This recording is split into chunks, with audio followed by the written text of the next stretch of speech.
speech acts in the storytelling. Great. Thank you, Ricardo, for organizing this conference. And I want to thank everyone for what's so far been a really interesting and fun discussion. My contribution today is on the typology of complete lekta and what it can tell us about the structure and metaphysics of complete lekta. Stoic philosophy of language, as we all know, is infamous for its systematic analyses of language and its components. At the most basic level, we find a series of regimented distinctions between everything from types of sounds or phoni to types of speech or logoi. And it's in this latter category where we find, among other things, the lekta, roughly the incorporeal contents of corporeal thoughts, and in instances of genuine speech, the incorporeal contents of the corporeal utterances of fully rational humans. Lekta are further divided into two categories, incomplete and complete. No criterion for completeness is explicitly reported in any of our sources. Nevertheless, the evidence is rife with examples of each category of lekton. So it's well attested, for example, that lone predicates, like the one corresponding to is walking, are the only entities categorized as incomplete lekta. So I don't include here the two problematic texts that suggest that cases are lekta or incomplete lekta. And although there are various surviving lists of the types of complete lekta that include, for example, the assertion or the axioma as expressed by the sentence Dion is walking, the command or the prostaktikon as expressed by walk, and the question or the erotema as expressed by is it day.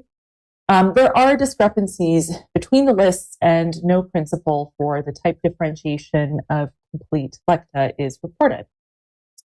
Now, despite this, it has generally been noticed that some notion of a speech act lurks in the background of the typology of complete lekta.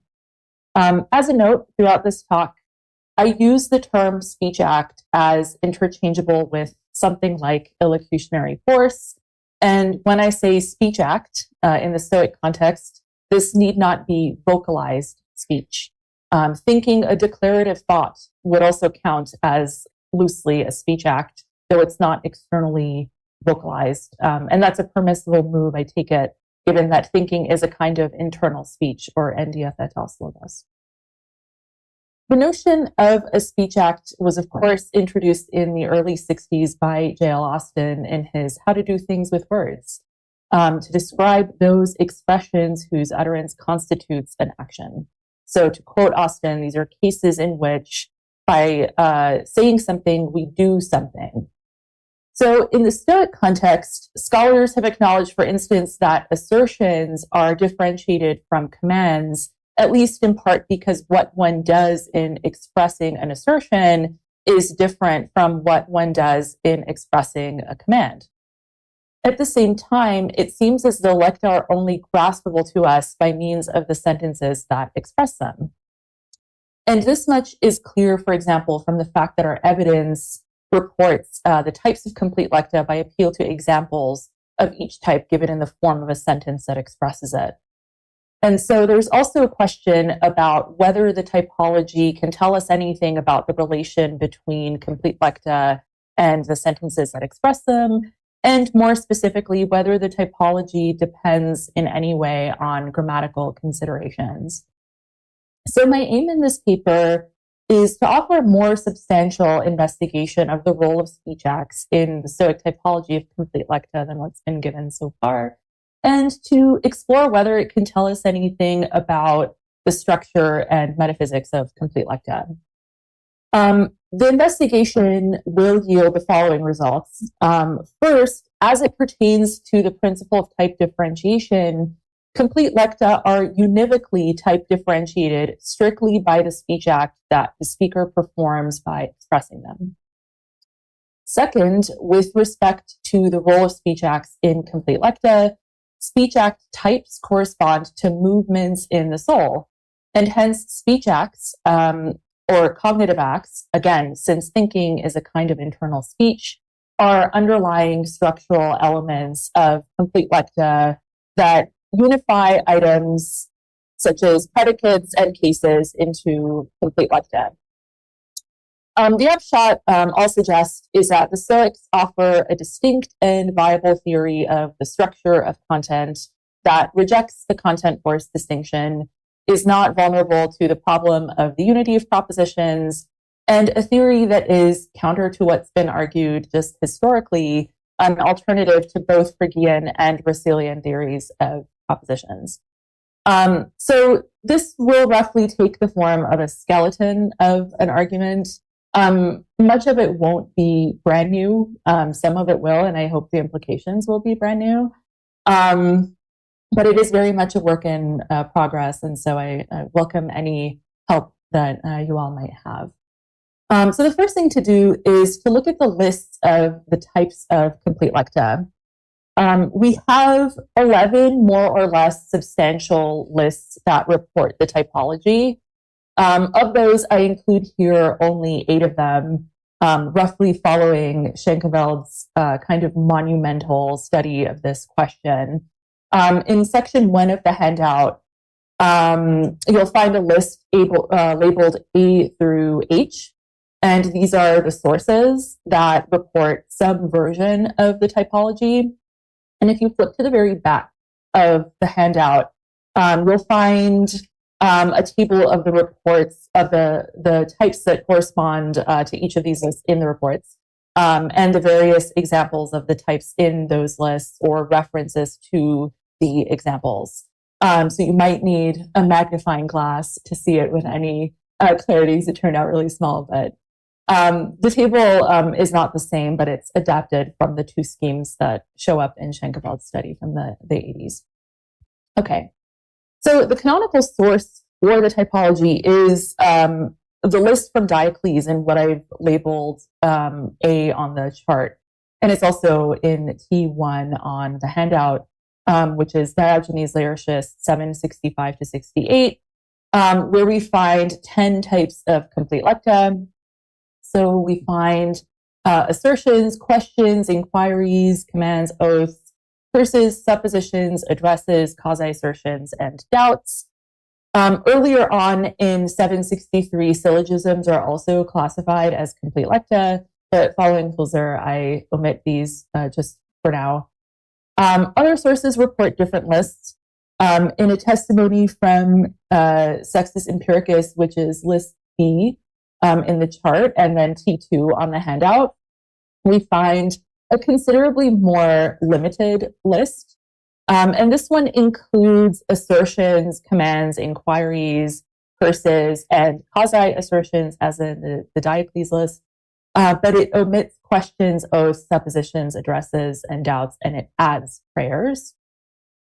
Ammonius's list in C on the chart includes assertions, curses, addresses, oaths, suppositions, doubts, and quasi-assertions, and it adds positings or ekthetica, which are suppositions that occur only at the beginning of mathematical proofs. That list of 8 comes from his commentary on the On Interpretation, where he lists the 5 Aristotelian sentence types, which include the vocative, the imperative, the interrogative, the optative, and the assertoric. And then he introduces the Stoic list of complete lekta by pointing out that they have different names for the assertoric, the optative, and the vocative, and that they, quote, add to these 5 others. So it's not clear whether he means that the Stoics add 5 to the 3 that he just mentioned, or if they add 5 to the 5 Aristotelian types that he mentioned a little bit earlier on, but that they have different names for only 3 of those Aristotelian types. If we read it that latter way, the list omits commands and questions. That would be a really odd thing for him to do, because there are 2 types that are really well attested in the other lists, as you can tell from the chart. So I think it's reasonable to just read it the former way. That is, that the Stoics recognize 5 in addition to the 5 Aristotelian types, but they have different names for 3 of them. However, including those would only bring us up to 10 types, and he does report in his commentary on the prior analytics that the Stoics recognize 11 types, which suggests that the reference to the list of 11 might include not just questions and commands, but also inquiries, although it's difficult to adjudicate from the context whether that missing type is in fact the inquiry. There are two lists in the anonymous Christianus with very minor differences in naming between them, and so I only included the one list in the chart. This one includes all of the types that have been mentioned so far, with the addition of two, the thaumastikon, which expresses wonder, and the apokrisis, or the aphegematikon, which is the type of complete lekton that one expresses when answering an inquiry. Lists E and F also include all of the ones mentioned, including the wonder and the answer, the latter of which they call a diasapheticon, with the exception of the positing and the quasi assertion. And then we get a very short list in H, with some variations in naming and the addition of the prostiologomenoi in list G, which just combines the apophantikon with the apokrisis, or the diasapheticon. Okay, so all of this is just to show that there are all of these differences between the lists that we get. Why are the lists so different? Well, first, it's worth pointing out that at least one important section of evidence on this question suffers from manuscript deficiencies. So there's a lacuna in the Diogenes text for list A. So if you take a look at T1 on the handout, it's marked by the angled brackets. And that lacuna presents a considerable challenge insofar as it seems like we can only speculate on what might have been included in the missing original text. So one proposal will suggest that prayers are absent from the Diocles list in A because of that lacuna. Schenkeveld will point to that same lacuna to explain why positings are absent when a treatise on ecthesis is included in the list of works that are attributed to Chrysippus later at 196. It's tempting to consider that the lacuna could have included any number of complete lecta that are missing from list A, but there are nevertheless limitations as to what we can pull out of the text as to what could have plausibly been included. For one, if you look at the very beginning of T1, where that initial list is, what he does is he introduces all of the types in that list separated by commas that I have right at the very beginning. And he does that before he expands upon each type with descriptions and examples. And he does that roughly following the order in which they're introduced in that first sentence. So that's a constraint on what might have been in the text of the lacuna. And we should at the very least expect to see these purported missing types listed at the beginning of the passage, right? So on the basis of that constraint, we might suspect that the missing text contained a description and an example of an oath, a curse, and a supposition. Prayers are not included in that introductory list. So to me, it seems unlikely that they would have been described in the missing text unless they were subsumed under the curse. And the same applies to positings, though it's plausible that they might have appeared in the missing text as a subtype of a supposition if the description and example of a supposition were also included in the lacuna originally, as is likely to have been the case, given the order in which those types appear in that introductory comment. So that's one possible explanation for the discrepancy. So it's a very limited explanation, right? It only tells us why the types that are in that Diocles list are there and not certain others. A second possibility is that the lists are nowhere introduced as exhaustive. So Ammonius actually complains that there are too many types relative to the Aristotelian sentence types. To us, it might seem sort of strange that the lists are limited in the way that they are. Different commentators, again, will take different stances on this question. So some commentators think, look, we can decide more or less on a core list of types of complete lekta. Other people, like Holzer, think that there's a potentially unlimited number of complete lekta, and that's why there's so much disagreement between the lists. I think it's reasonable here to take a more moderate stance somewhere between the two. It's plausible that these lists include only a subset of the full typology, and that they're not in fact intended to be comprehensive, but only to give a few examples that illustrate the sorts of items that the Stoics did classify as complete lekta, and that they wouldn't exactly be opposed to adding others, granting that the additions follow the criterion for differentiation. But given how systematic the Stoics are, there's also no reason to think that it was a total free-for-all and that anything that could be construed as a speech act potentially goes.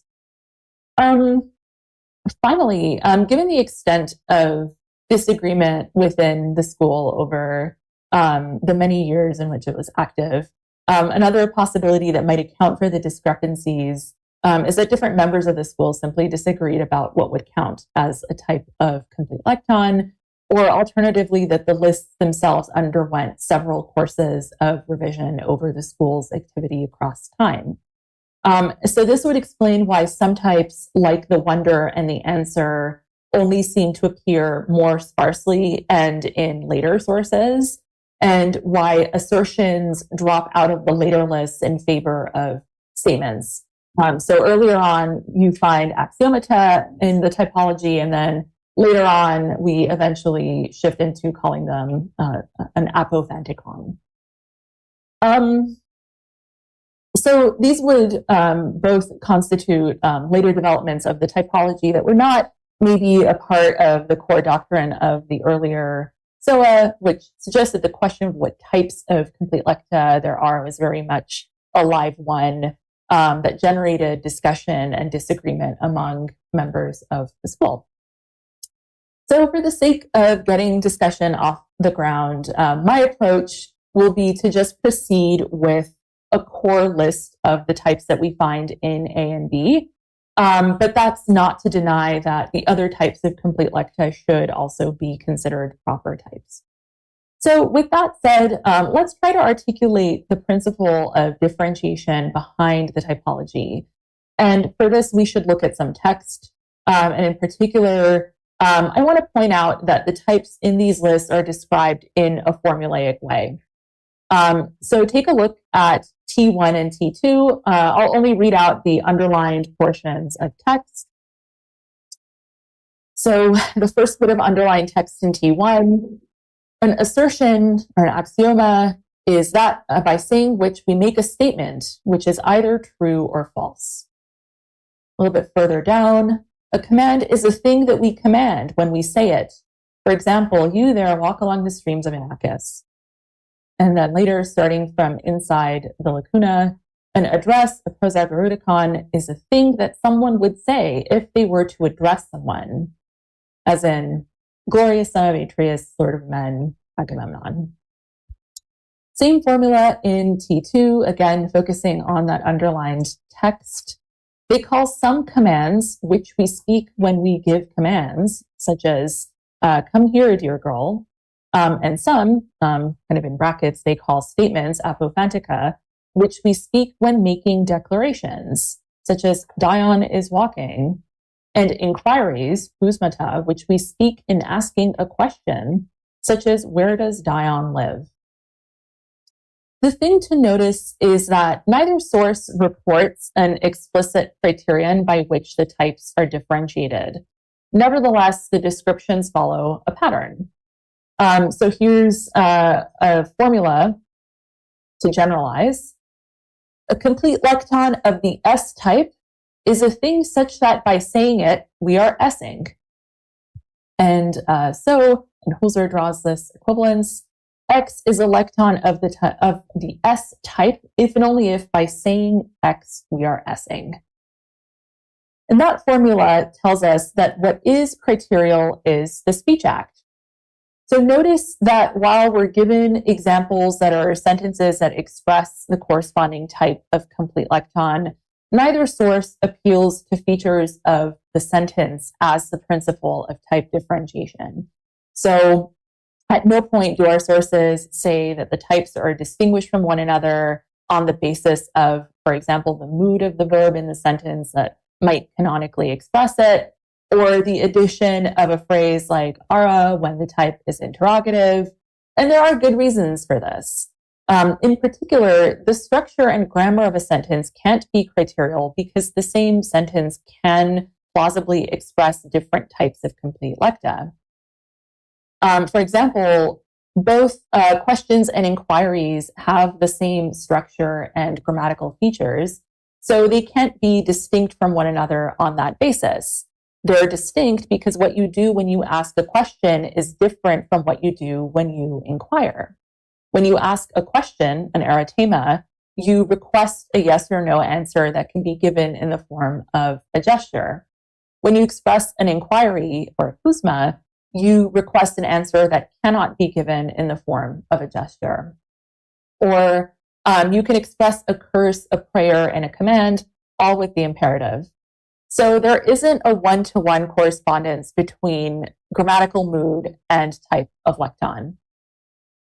At this point, we might wonder if the quasi assertion might be an exception to this model. T2 doesn't tell us anything much about quasi assertions, other than that they're more than assertions and not assertions. In T1, we're told that they have an added part for emphasis or feeling. And it's tempting to take this as the addition of a part to the sentence, because if you look at the examples that contrast the assertion and the quasi-assertion, they're grammatically very similar, but the quasi-assertion has an added host. Scholars who've written about speech acts in the typology have treated quasi-assertions for this reason as somewhat of an exception. So Husserl, for instance, treats them as at best a kind of kitchen sink lekton that's meant to include any complete lekton that isn't covered by any of the other types. I think this is too broad because they're specifically quasi-assertions, and so there must be something connecting them to an assertion or to asserting. So there has to be some kind of principled reason for calling them that in particular. Schenkevel treats them as the equivalent to assertions in speech act type, which I think must be wrong. Quasi-assertions, like the other types, correspond to a distinct type or perhaps types of speech act. And I think that we can take Diocles at his word when he says that they primarily emote or emphasize, and that emoting or emphasizing, while it may share a form with an assertion, doesn't count as an assertion because what's expressed is not truth apt. This is just the contrast that Sextus describes in T2. Why aren't quasi-assertions truth apt? This is again where we have to speculate.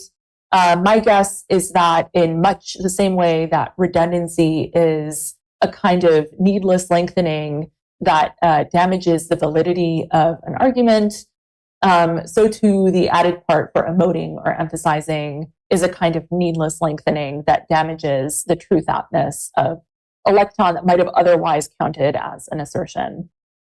So the upshot here is that there actually is a univocal account in the typology, and it applies equally to quasi-assertions. We don't need to leave them out of the typology in sort of principle. Okay. Given the text then, the observation that grammar isn't criterial for the typology seems obvious enough that it's almost uninteresting.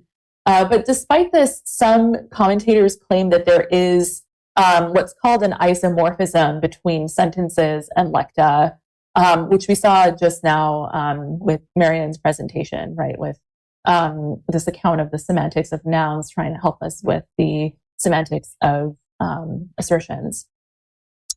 So that's isomorphism between sentences and lekta. Some think that lekta depend on sentences.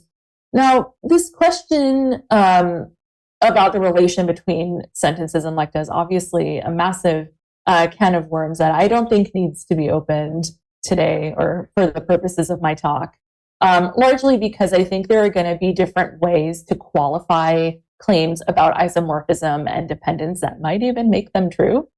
But I think that for our purposes, the fact that features of sentences are not criterial for the typology of complete lekta shows that these claims about isomorphism and dependence will be false at least as far as the relation between the grammar of the sentence and the type of lekton that it expresses.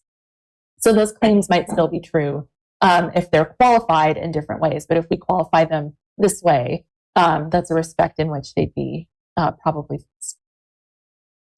Okay, so what we've done so far is we've looked at the various lists of the typology. We've established that the principle for type differentiation is speech act type. Again, by itself, this isn't anything new. What I want to do that I think is new is to reconstruct what exactly the role of the speech act is in a complete lekton, now that we've seen its criterial. And this will make speech acts both primary and criterial for the typology. And my proposal is that speech acts, in fact, unify the parts of complete lekta, items like predicates and cases, into complete lekta as a kind of underlying structural glue that holds these parts together. So an important caveat before I continue, for the purposes of this talk, I won't be discussing the account of predicates or the account of case. I bored many of you in Oxford with that a few months ago. If anybody cares, I am happy to say more in the Q&A, but I don't think it's super important for the general argument that I'm offering here on what exactly they are. Okay, so I'll start here with the evidence that complete lekta are compositional. That is, that they're made up of parts. And then I'll move to the evidence on the role of speech acts in the composition. And so now we're in section 2 of the handout. Predictably, most of the evidence on the parts of complete lekta concerns the composition of assertions. And I want to focus here only on the simple affirmative ones.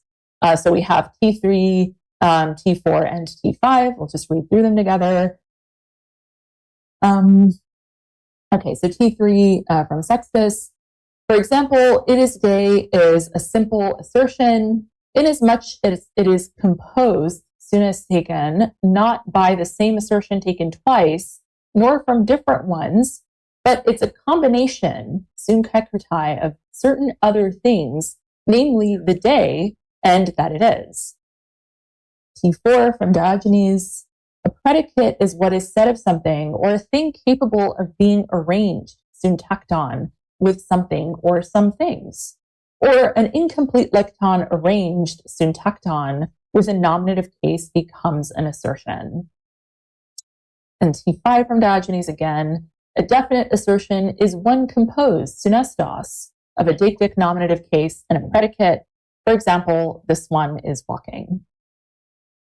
So we find these expressions repeated throughout the text.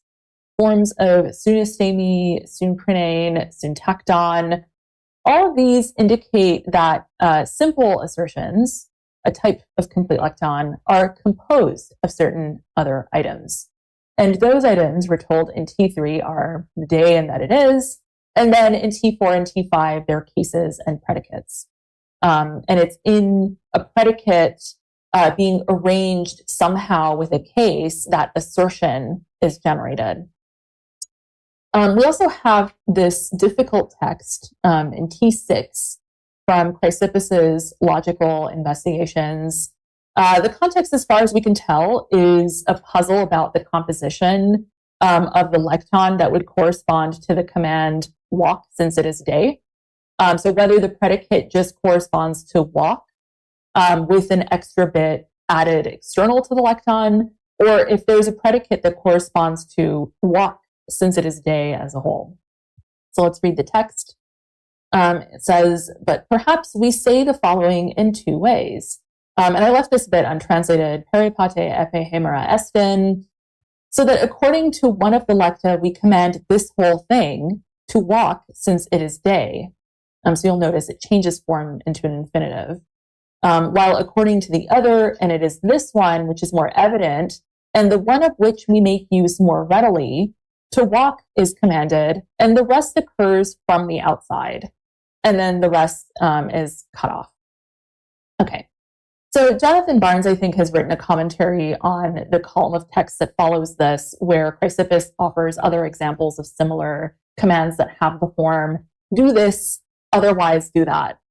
I'm not worried here about the puzzle. I'm not worried about how Chrysippus solves it. What's interesting about this text, for my purposes, is that it confirms what we might guess would help compose a command on the basis of what we've seen about the composition of assertions in T3 through T5. In particular, it confirms that what's commanded is a predicate. So a predicate is the part out of which we generate a command, a part out of which we generate a command, a complete lekton, through the act of commanding. So the act of commanding is what takes a predicate and out of it generates a complete lekton, a command. And so then consider again T3 through T5. It's the act of asserting that combines a predicate and a case to generate an assertion. And so the speech act is therefore the glue that unifies the components of a complete lekton into a complete lekton. So let me again emphasize at this point that by speech act, I don't just mean a vocal expression. So you don't have to say the thing out loud to get it unified. I just mean a cognitive speech act, right? At the very least. Again, since thoughts are a kind of internal speech.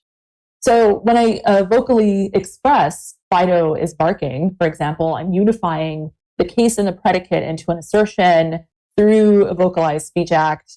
I can also unify the case and the predicate into an assertion by my assertive act of thinking. Fido is barking, right? The cognitive act of asserting. So for the Stoics, thinking and speaking are thoroughly interconnected phenomena anyway. That's very well attested in the evidence. Okay, so why should we think that cognitive acts or speech acts have this structural role in complete lekta? The first piece of that puzzle is, again, a report from Diocles. This is in T7 on the handout. Here we get, fantasia arises first, and then thought, dianoia, which is able to speak, expresses in speech what it experiences as a result of the fantasia. Okay, so another enormous can of worms with this text at the center, having to do with whether rational impressions are, it's been kind of sloganized, causes or conduits of lekta.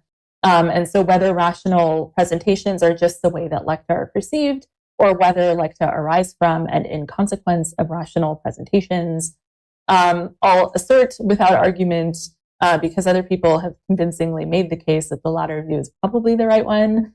And to give a really quick overview of the mechanics, a presentation, of course, will be a movement or an alteration. So a tuposis, heteroiosis, and aloiosis in the soul, in virtue of which we can say that the soul is in a certain condition or in a certain state, diathesis. And Seneca says it's these movements that produce lekta, which brings us to text T8, which we'll read out. So he says, there are, the Stoic says, bodily substances, for example. This is a man and this is a horse. These are accompanied by movements of the soul, mutus animorum, which can make assertions enunciati of bodies.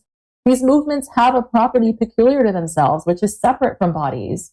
For example, I see Cato walking. The senses have revealed this, and my mind has believed it. A body is that which is I see.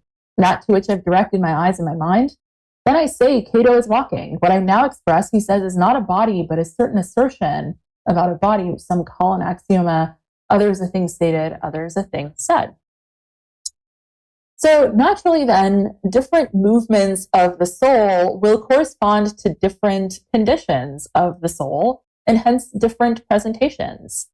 And what's interesting about T8 for our purposes is that there is a movement that corresponds to asserting. Now, based on this, as others have suggested, we can also plausibly stipulate that there are different movements that would correspond to commanding or inquiring, or the acts that produce the other complete lekta. And in fact, this is just what we are told by Theon in T9 in what is Stoic evidence.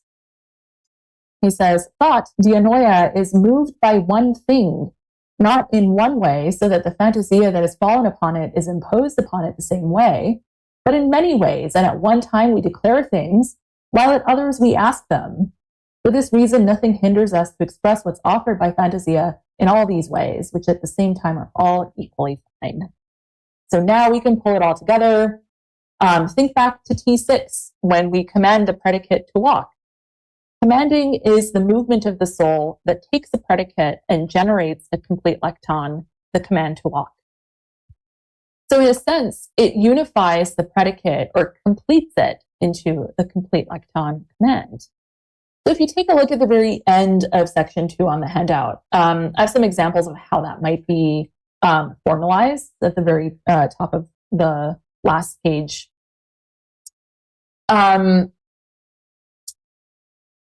The second example is of a command. So we have the exclamation point signifying the act of commanding. And then in the angled brackets, which signify the complete lekton, we have the predicate to walk in all caps. Similarly, when we read in T3 through T5, that assertions are composed of cases that are combined or arranged with predicates. When we assert, for example, that the Mona Lisa is beautiful, asserting signified by the single turn style is the movement of the soul that arranges or combines the case in the square brackets with a predicate, and then out of these two, it generates a complete lekton, the assertion that Fido is barking. So that's the role of speech acts in complete lekta, and why speech acts are criterial for the typology of complete lekta. To finish, I want to go through some of the implications of this account that I think are interesting. First, it implies that there are no unexpressed lekta. So lekta, at the very least, must be cognitively expressed through an act of thinking in order to subsist. And so lekton is not something that can be expressed, but in every instance, it's something that is in fact expressed. Even in considering the names for the individual complete lekta, so consider like the axioma. We normally get this translated into assertable, but there's nothing strictly modal about the word axioma.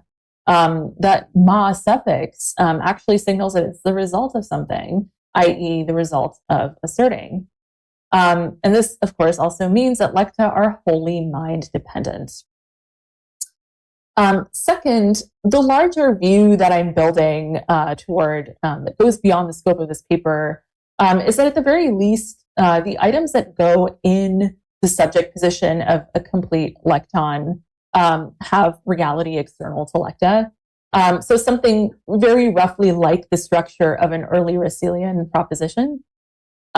One challenge for this kind of a view is that if contents are compositional, so if they're made up of things that aren't themselves contents, then we need to be able to explain how it is that this aggregate of things becomes a distinct item, like an assertion that has features such as being the bearer of truth values or being the bearer of modal properties. In contemporary philosophy, that's the problem of the unity of propositions. And it's a problem for any account of propositions that tries to explain what a proposition is by appeal to its components, which are not themselves propositions.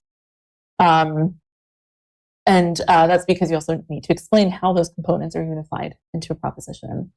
So a Phrygian, for example, will explain how modes of presentation and concepts are unified into propositions by appeal to the fact that concepts might be unsaturated or incomplete on their own, but they become saturated or completed by an object. The trouble, I think, with imposing a Phrygian framework here in the Stoics is that speech acts, as we've seen, or the notion of force is already baked into the content. So it's never the case that you can ask an assertion the way that you can remove an assertoric force from a Phrygian proposition when you ask it. Same thing with Russellian propositions, right? You have a content that's detached from force. You can ask or command a proposition, but you can't ask or command a Stoic assertion. You can only assert it. Otherwise, it's not an assertion.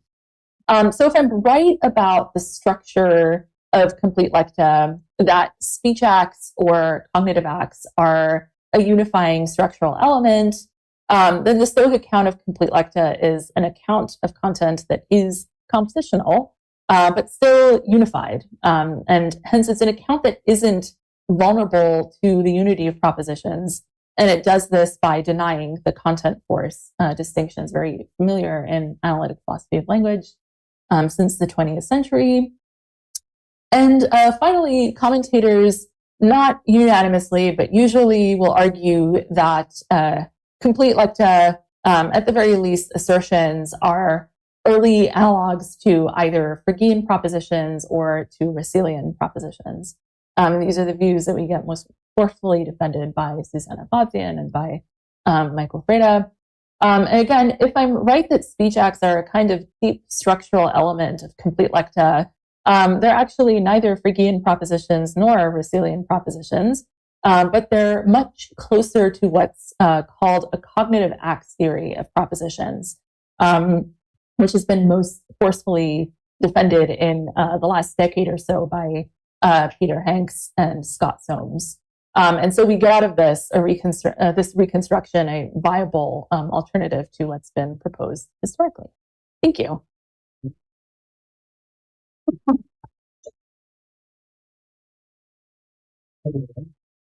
Questions?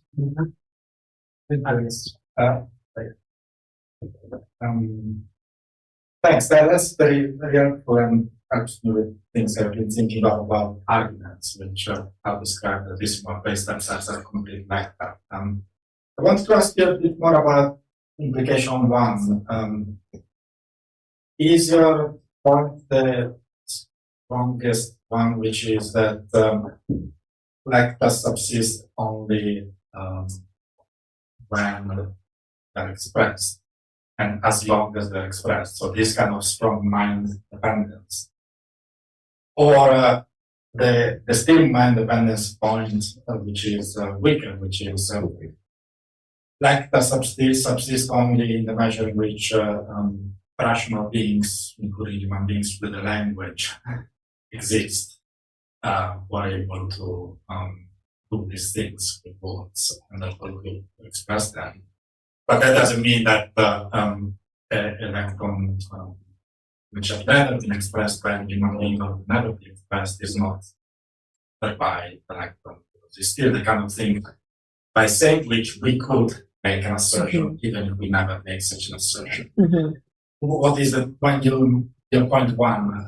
Is the format of the first or the second? Yeah, I think it's the stronger mind dependence claim. So the second one to me sounds like too modal still. I think it's too weak to accommodate this kind of reconstruction because there's still the potentially expressible assertions or potential assertions are still unexpressed assertions on that view. But would anyone want something more like that if I could say that there are blue elephants with 17 legs who know everything about Aristotle can be asserted. This is an assertion. the assertion says that there is something that can be asserted, but I'm not asserting it. No one has ever asserted this. A strange assertion. But Right. put that at an axioma. I'm talking about it and I'm saying this is a kind of thing that someone could assert. I'm not asserting it myself. But if it's not an axioma that there is an elephant who knows everything about Aristotle, behind with 17 legs, what else? Yeah, okay. So two things. One is the potential to be asserted would just be predicates and cases or whatever else can be unified into an assertion. So I don't think that there's anything that can plausibly be called an unasserted assertion. And in that sort of a case, I don't know semantically how to make sense of it, right? So like, it's a sort of nested assertion. And so to say, well, somebody could assert that there is an elephant with, I don't know what your example was, with 17 legs who, has read Aristotle or something like that. I would be tempted to just categorize that as a hypothetical and not an assertion, because you're not asserting it, so it's not unified by the right sort of structural element to be an assertion. You might just be supposing that it could be sort of unified in such a way, but in that case, it's the hypothetical or the supposition. I think I called them hypotheticals here, and the suppositions were the mathematical ones, so they would be the hypotheticals. So my second order assertion is not that someone might hypothesize that there is such a thing. That's right. Someone might assert. Someone might assert it. This, and then when you ask this thing that someone might assert, what is it? Good strike answer would be an axioma. Right. I think that can be asserted. Yeah. I think it can be asserted because there are human beings with concepts, able to make different kinds of objective interpretations and so on and so forth. So it's still very much mind dependent. Right. What I was saying about lekta in general. Yeah. But avoids the problem that is coming into subsistence and then perish. Right. At the end of each act of thinking. But that's helpful. I think it's helpful to think of those like second order cases, but we don't have so much evidence, and so it's hard to speculate on how they would say that they're structured. Alex? Just one sort of thought on that was, but actually it's not particularly serious, but I suppose a consequence of your view is that many of the examples of things given as complete lekta are not actually examples of complete lekta. Depends on what you think about the truth of the relevant myths. But for example, perhaps no one ever actually asserted that looks like prime sons. But I don't think that's particularly serious, because of course one could just say, well, they're being given examples of the kinds of things that would be assertions if they're Yeah. It's just but that's not my question. Yeah. So my question is rather, you say a bit more about, so I take one of the things you're arguing for was that they're all composition. All complete lekta are compositional.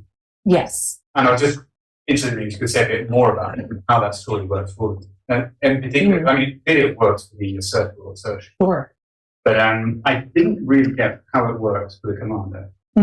Because it depends on what the function of the act is supposed to be. So you say that the predicate to walk is one of the parts of the lekta. But what are the other parts? So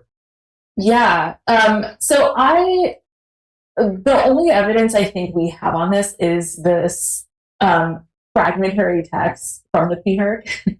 And so I think on the basis of this alone, one plausible way to conceive of the structure of a command is the predicate to walk unified by the act of commanding. But you might also want a subject. But unified with what?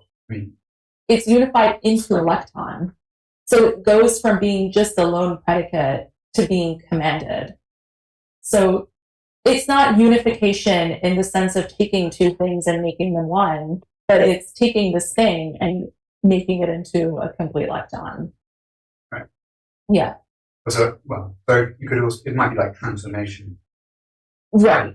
But it's not necessarily the case that so their composition is the same, but not necessarily the case that they actually will have more than one. Right. That's right. Yeah. But I think that there is also a plausible story where they might have like a subject term, something like you walk or Simon close the door. Yeah. But of course, one raises similar questions come to mind with some of the other examples, like the address. The address. That's right. Yeah. So in that case, you can. These are all speculative, right? We don't have the actual evidence, but two ways I can imagine that going. You can take Agamemnon, right, and you can kind of glue it or somehow, as you said, transform it into a complete lekta on the address.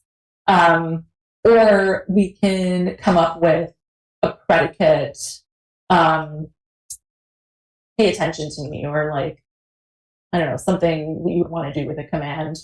So Agamemnon, like, look here or something. But although if it was just an address for when you want to make it. That's right, yeah. So, yeah. Yeah. So, but also, what are you doing by addressing? Right? Are you just commanding attention? Right? So,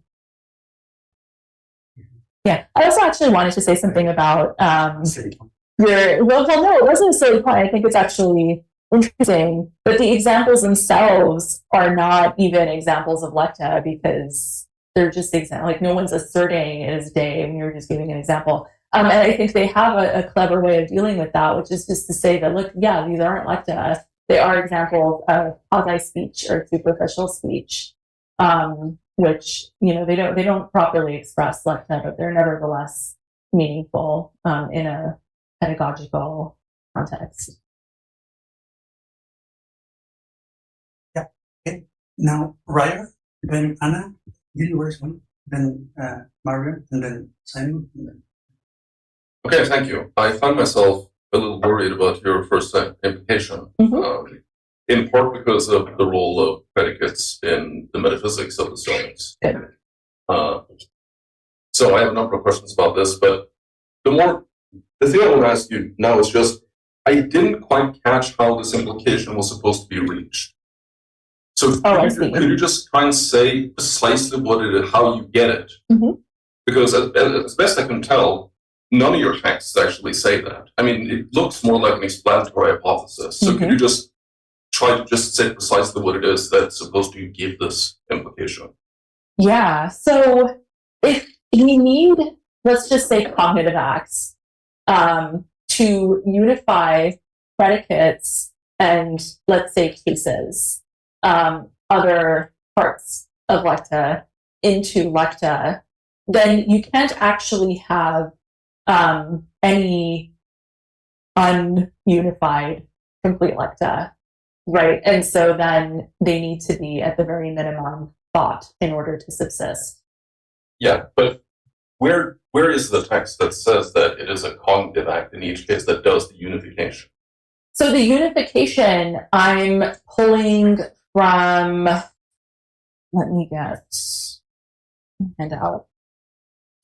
I'm using the word unification to stand in for synesteken, syntacton, synestos. And I'm doing that by supplying the evidence from speech acts and movements of the soul. So T7, T8, and T9.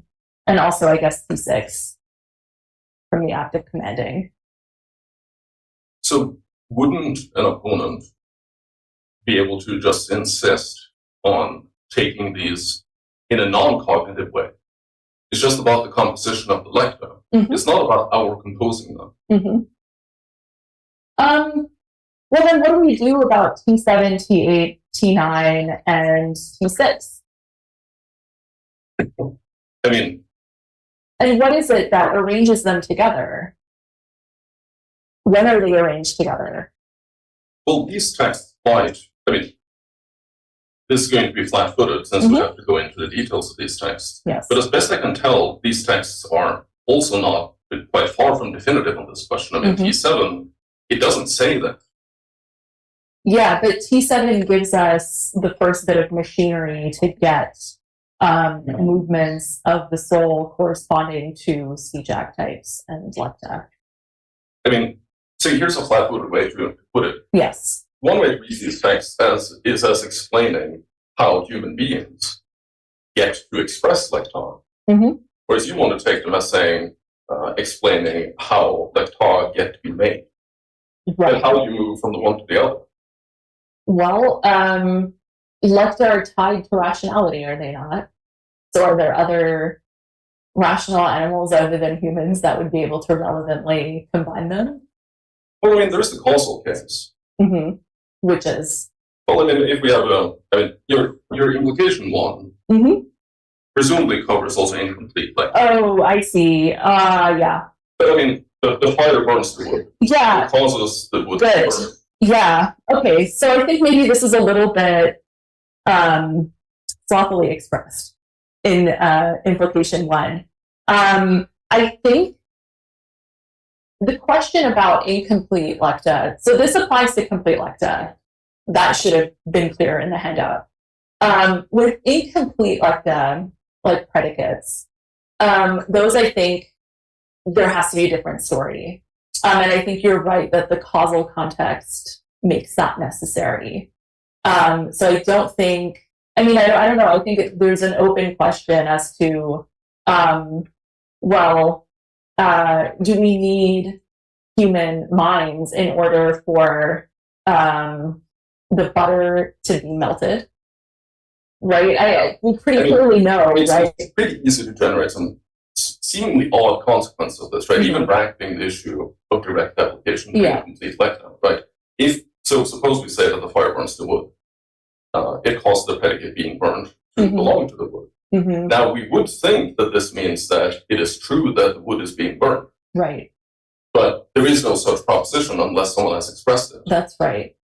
But if there is no such proposition, also then known that it's true, how can the fire burn the wood? Mm-hmm. Right, but there's something in the world, let's say, the fire burning the wood is a little bit weird to me, but we can go with the wax melting or like a butter melting. Like there is melting butter in the world, but it's my human analysis of it that causes there to be a fact, not cause it, cause sort of loosely. Let's say generates a proposition about this body in the world. But it wouldn't be true that the wax is melting. Well, in order for it to be true, you need an assertion. So there would be no assertion. There would be a body that has a certain property, that has a certain disposition. That's not going to change. But what you need is some rational being to analyze this thing and form an assertion out of it. Then you get a true assertion. Maybe this is overly heuristic, but it looks like we now have the following sequence. Mm-hmm. The fire melts the wax. Sure. It causes the predicate being melted to belong to the wax. Mm-hmm. So it should be the case that the wax is melting, but there is no proposition unless someone expresses it. And so it isn't true. And yet, the wax is being melted. Mm-hmm. Yeah. That's really odd. Yeah, I guess I'm just sort of agnostic on the question about whether assertions are facts. Maybe that's the ambiguity here that you're picking up on. But I still think these are distinct things. I think that you can obviously have a body in the world that is wax that is being melted by fire. But the assertion that wax is being melted, that's a rational gluing together of certain components of the world that are not required for there to be a piece of wax that is being melted by fire. Yes. Just to say hello to Anthony Long, who's online. Hello, Tony. If you want to ask a question, please feel free to raise your hand. So Martin. Sure, thank you.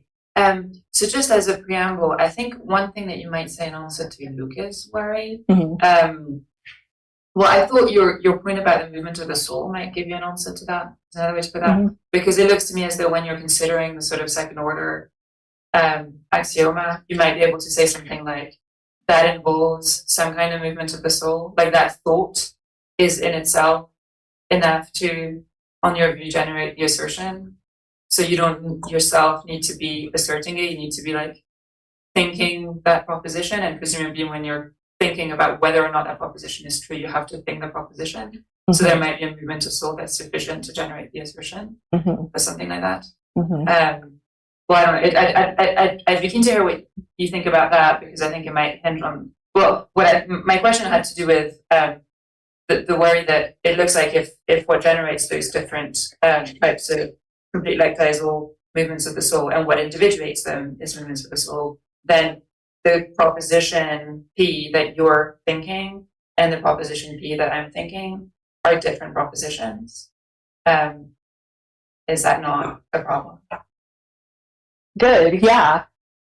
So with respect to the first thing, again, I think with second order assertions, it sounds like you're suggesting maybe we could just lower the bar for asserting. Is that right? That's not what I was taking myself to say, but it might amount to that. Okay. Yeah. So I guess I was taking myself just to say there's a movement of the soul. Okay. Involved in the consideration of that. Mental. Okay. That's So then would it be a distinct type of lekton? So it wouldn't be asserting, it would be something I guess I else. thought maybe it would be sufficient maybe for that to be asserted. Yeah. So that's why I meant by lowering the bar Yeah, for asserting. Yeah. I think it's also possible that I have a stronger than usual notion of assertion.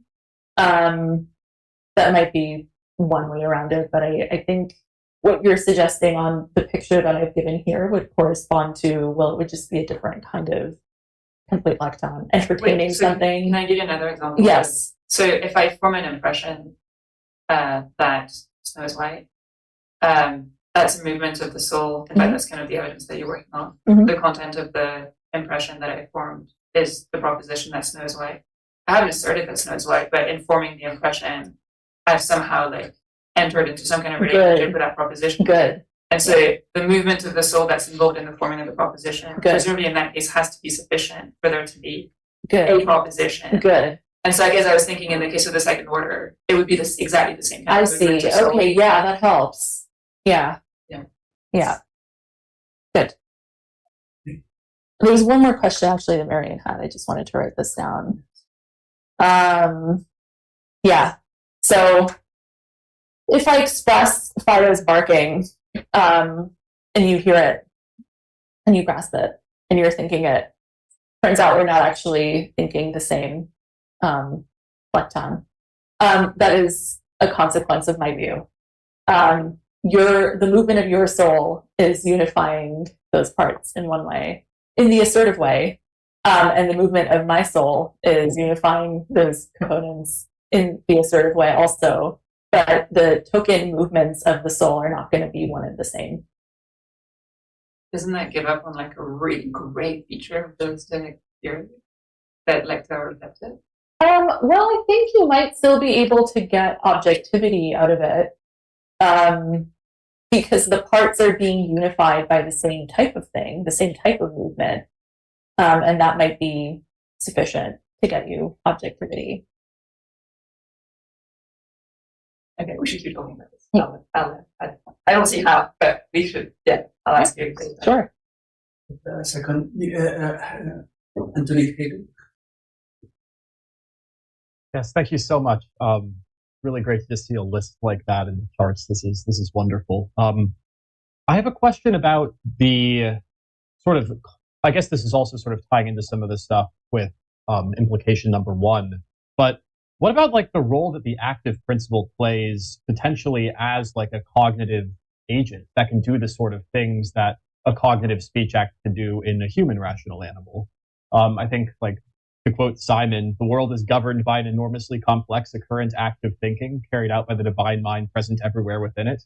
And it seems like if we accept this, then we can have sort of a lot of the benefits of the lekta still being mind dependent and still being unified by like a cognitive force, but it's just that it's the cognitive force very often, in fact, most of the time, the active principle. So I'm just wondering, like, if you think that this wrecks the view, or if this is something which could still work, but sort of take some of maybe the teeth out of implication one.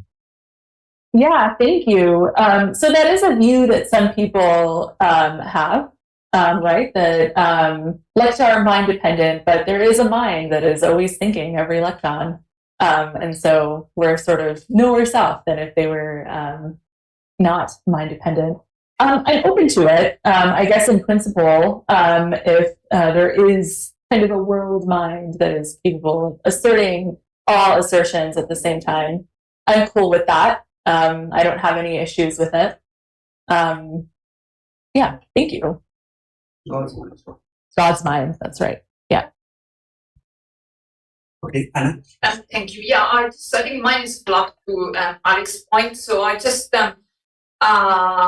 struggle to understand the unity action that the assertion is supposed to perform. And Sure. I felt maybe in addition to what Alex was saying, that sometimes you spoke about structuring as well, structure features in your talk. Yeah. And I really didn't see that and in the case of imperatives, for example, or assertion particularly. So and then at some point too, you start talking about transformation. So Yeah. that was further confusing feature. So it is not meant to be negative as a comment, but just to say, if you could say a bit more, particularly how structure gets into this picture, that. Yeah. Okay. So I think it sounds like what's tripping people up is the language of unifying, these components into a complete lecton. And obviously that works for complete lecta that have more than one part, like an assertion. And so how could something that is one thing be further unified? And so if it's the language of unification that's bothering you, then don't think of them as unified. Just think of the speech act as generating a complete lecton out of a predicate, for example, a command. Right? That's totally fine. I'm not committed in any strong way to the language of unification of like one thing out of many. Yeah, but that's why I took you to structure. Yeah. So suppose we move away from unification, but then you also mentioned structure. So one thing can be one and get structured somehow. Yes. So I gave you that, Yes, that, I moved away from unification, but then I still didn't see what happens and how it happens. That the assertion, in the case of an imperative in particular, structures like line into a complete one. And it's the completion as well. What does that mean in relation to structure? Yeah. Okay.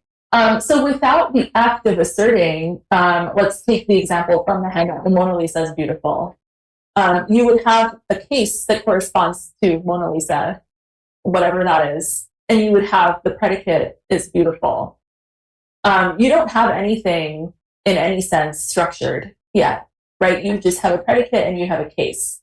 It's in my act of asserting that the Mona Lisa is beautiful that I've combined, let's say, these two things. I've arranged them together. In this case, I've unified them. It's a thing that has a structure that I've produced by unifying it. But that structure is in the word. So I go back now to this point. Yeah. Right? That's right. So what does the assertion do? It's not actually giving structure. Some doesn't have structure. Good. It's just expressing it. That's good. Yeah. And I think that is in part the point of the theory of lekta is to make sense of how we talk about the world. So clearly we do things by speaking. What is it that we do, right? What's the range of things that we can do by expressing things about the world? It's not enough at the end of the day for there to just be a Mona Lisa that's beautiful. We're also in the world with the Mona Lisa and we say things about it. And so now we're on the hook for an account of how it's possible for us to say things about the world. And in so doing, we're performing certain kinds of actions. I'll leave it at that. Sure. Okay. Thank you. Oh yes, thank you. Very interesting. Yeah, I think I'm also a little bit worried about the mind dependency thing, but I was going to offer you the same move that I can't remember who it is. One of the mind-dependent people makes the claim that like, even though something like your one is true, because the cosmic God is always thinking every possible thought, maybe not enacting every possible thought, but somehow entertaining every other possible thought, then you can still have the mind dependency and retain the availability. But then I don't know if that really gets you into Asmarian's worry about are you talking about the same lekta? But just to focus on a different point, so when you're talking about the cognitive act of assertion, one thing that's always puzzled me is that rational impressions express an axioma, but also acts of assent express an axioma. And it seems like the sort of assertion that you do when you assent is very different from the assertion you do when you entertain a rational impression. So on your view, like, is there a difference? I mean, is there some sort of what's the sort of assertion that is involved in entertaining a rational impression? And how is that different from the assertion of giving assent that's involved in giving assent? Give an example just to flesh it out. Well, you see, like, you have the thought, like, is that my ex? And you have to get the impression, or maybe you say, that's my ex over there. And you have the perceptual impression, this is my ex. But you don't assent to it. Okay. But presumably in the impression case, you're in some sense doing some kind of asserting in order to express the assertable, but you're not assenting to it, you're not believing it. Okay. But in both cases, you're related to an axiom. Okay. So the difference is that in one case you're committed to it, and the other case you're not committed to it. Right.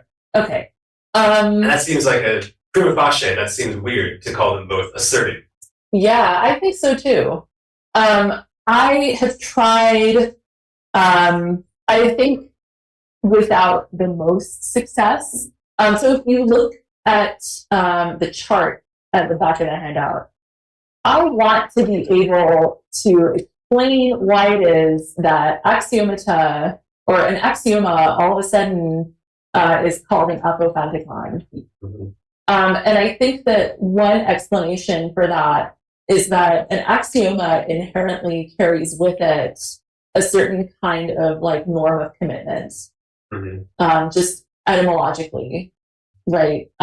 If you assert that Fido is barking, it seems like you're in some sense committed to it. And there's a text somewhere that says as much, right? I take it to be the case that Fido is barking. That's why I assert it. I want to be able to say that the Stoics at some point realize that that's an unsavory implication of axiomata. And so then they just take the calling an axioma an apophanticon, which doesn't carry with it a norm of commitment in the same way. But I guess either way, right? It has to do double duty. It has to do. That's right. To cover both.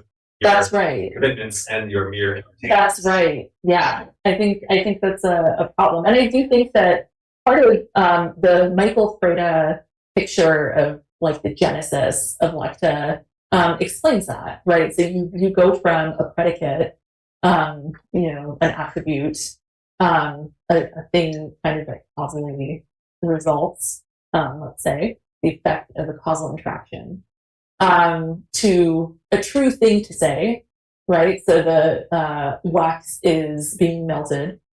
And then you go from a true thing to say to just a thing to say that can be true or false. And I think that maybe even move from axioma to apophanticon covers that sort of a genesis at the very last stage. So I think that they might kind of retain the language of axioma for what is, merely entertaining a proposition, but not being committed to its truth. But what they notice later is that, that sounds a little bit weird to call that an axioma. Let's just stick with an apophanticon. And I don't know how well that would carry over with the evidence on the psychology. And I do think that at a certain point, it might just become a relic of of the view. So you have an axioma, you have the language of an axioma, but you don't kind of retain all of the norms of asserting and your psychological theory.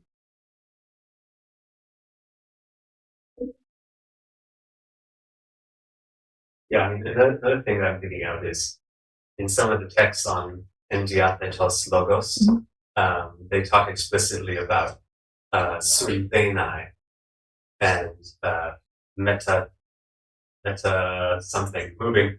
So yes, it's traveling. What is it? Anyway, yes, it's divided. Thank you. So in some of the texts on internal reason, they explicitly say that what goes on is composition and transition. And I think there's even one text where they say an impression, a rational impression is synthetike and metabatike. So yeah, maybe like there's assertion qua composition, or some sort of like, you know, as you were saying, unifying, and then there's assertion as assent. Right. But yeah, it's just a general question. Thank you. Yes. Yes. Hello. Thanks very much for the talk. Just having had a doubt also regarding application one, but I wanted to focus more on the text, on text one, because I mean the way, especially two of the complete lekta are formulated. I mean, it's quite. I mean, it seems to go against your application in some way because, for example, one is. First one is an address, prosagoriticon, right? I mean, the way it is characterized is actually modal, right? It says prosagoriticon, I mean, an address is a pragma, is a thing, and I think that is outside the angle bracket, right? Yeah, that's in the lacuna, so that's not in the original text. Yeah. Okay, I mean, I say because in the Greek text is outside the angle bracket. Yeah. Well, let's say, so it's defined, an address is defined as something like, it's a thing that would be, if it were, if someone would say, that someone would say if they were to address someone, right? So it's given like a modal analysis, and something like similar just for doubt, right? So there's something like a complete lepton that is a thing that would, if someone's expressed it, then it would say something like this. And it gives this an example, right? Yeah. So before he uttered that example, we would have said that thing, if someone said it, it would address someone.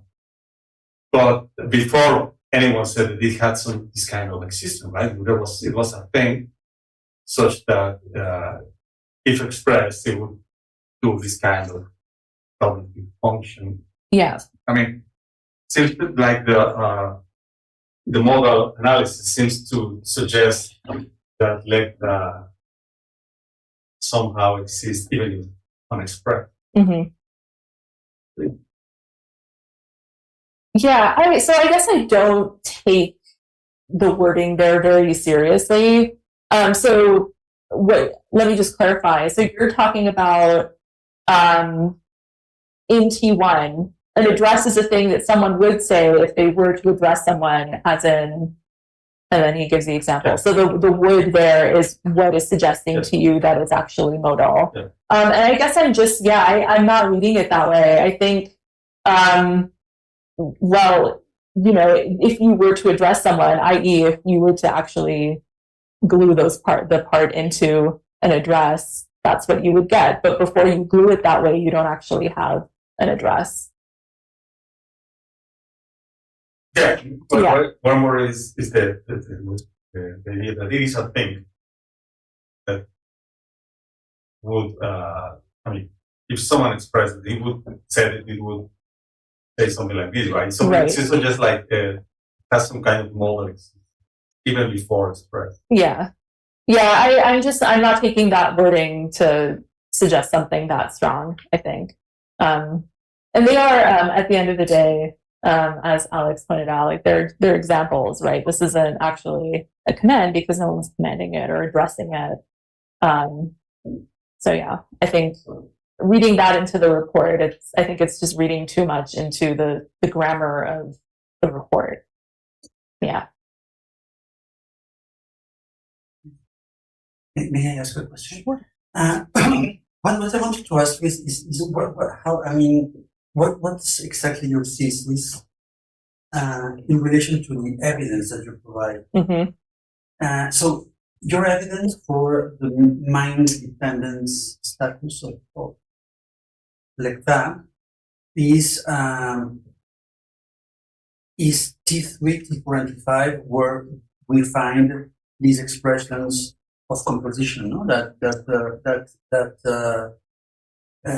simple propositions or assertions are composed, Mm-hmm. right? And they are a combination of certain other things, and they are arranged, right? So that's on the one hand, and on the other hand, these passages, namely T7 and T8, T9, even, where the texts say that the mind has a role to play, no, in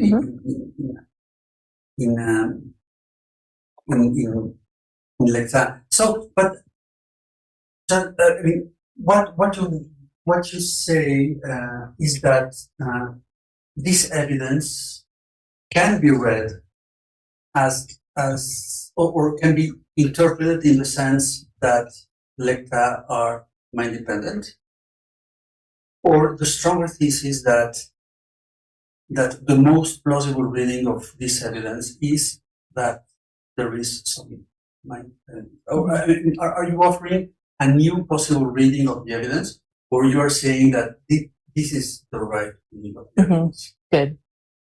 Yeah. And and about this, I wanted to ask you if you would agree that that T3, T4, and T5, these passages can be read. I mean, this talk about combination and composition, no? Mm-hmm. This can be interpreted in the sense that that assertions are analyzable in terms of these simpler things.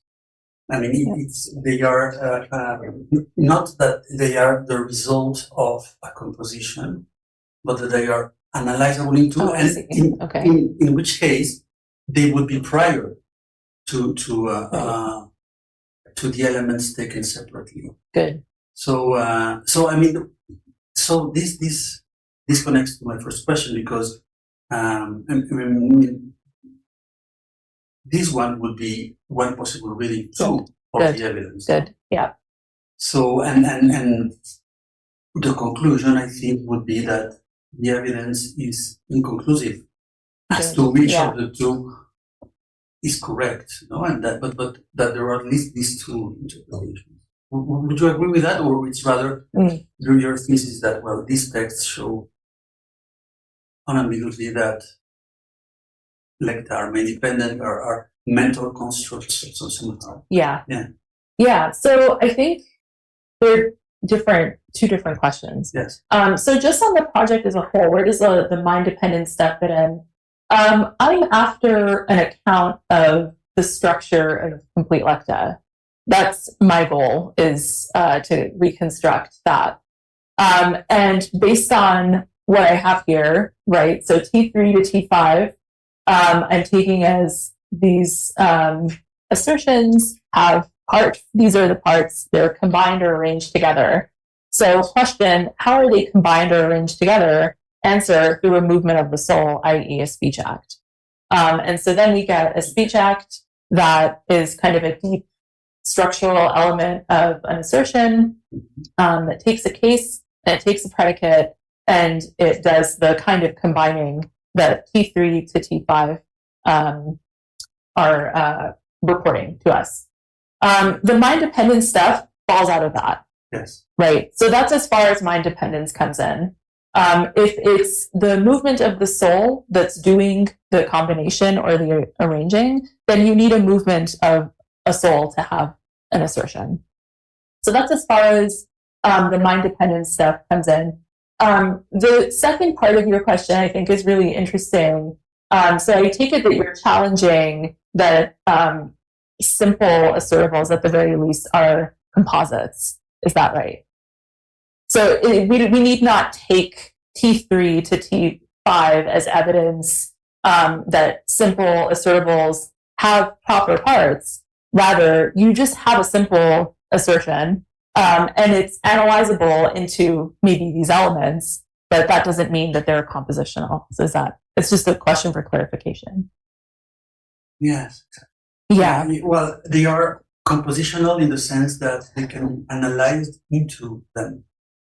Yeah. But not that they are the result of a construction. Good. Such that before the construction they didn't exist. Right? That assertions didn't exist, or the parts don't exist? The assertions. The assertions. That's not good. Yeah. Yeah. Yeah. So I think it's an interesting proposal. I sort of played around with it a little bit in trying to consider what they could mean by calling the complex assertions ukapra, right? So sometimes the hapwa assertions are glossed as atomic, and that would seem to imply the sort of picture that you're sort of suggesting. Yeah, I think I'm less sympathetic to that, and I do think that they have proper parts, and it's partially to do with not so much what I think predicates are, but what I think cases are. And cases, I think, are applications of concepts that have reality in some loose sense outside of assertions. So like an analysis of Marion qua human being. So Marion's a case of human being, for example. And you can arrange that with a predicate and get an assertion out of it. And so I think that they are just giving a thoroughly compositional account of assertions. It's not merely that you can analyze them into these elements, but that you really just have proper parts that become arranged together. Yeah, but thank you. That's a really helpful question. Thank you very much. Great.